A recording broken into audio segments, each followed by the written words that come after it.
ஒரு day start ஆகும்போதே நான் அப்படி இருக்கேன், நான் இப்படி இருக்கேன், எனக்கு மட்டும் ஏன் இப்படியெல்லாம் நடக்குது, நான் மட்டும் ஏன் நல்லாவே இல்லை இப்படின்னு சொல்லி பல விஷயங்களை குறித்து நம்ம யோசிச்சுக்கிட்டே தான் ஒரு டே ஸ்டார்ட் பண்ணுறோம்ல. இப்படி புலம்புறவங்களுக்காகவே ஒரு சின்ன எக்ஸாம்பிள் ஒன்று ஷேர் பண்ணணுன்னு ஆசைப்பட்றேன். கிட்னி டயாலிசிஸ் பண்ணுறவங்கெல்லாம் வாரத்துக்கு ட்வைஸ் ஆர் ஒன்ஸ் வந்து ஹாஸ்பிட்டல் போகிறாங்க. எதுக்காக? தன்னுடைய ரத்தத்தை சுத்திகரிக்கிறதுக்காக போகிறாங்க.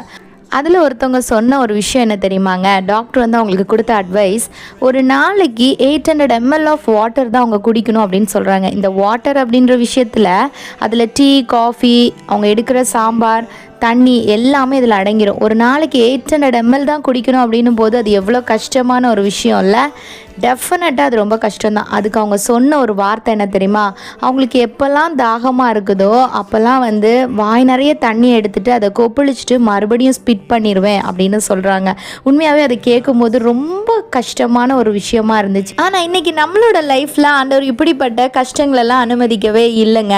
நம்ம நினைக்கிறோம் நமக்கு இருக்கிறது தான் பெரிய கஷ்டம் அப்படின்னு. ஆனால் எத்தனையோ பேர் இதை விட ரொம்ப கடினமான ஒரு பாதைகளெல்லாம் கிராஸ் பண்ணி வந்துட்டு தான் இருக்கிறாங்க.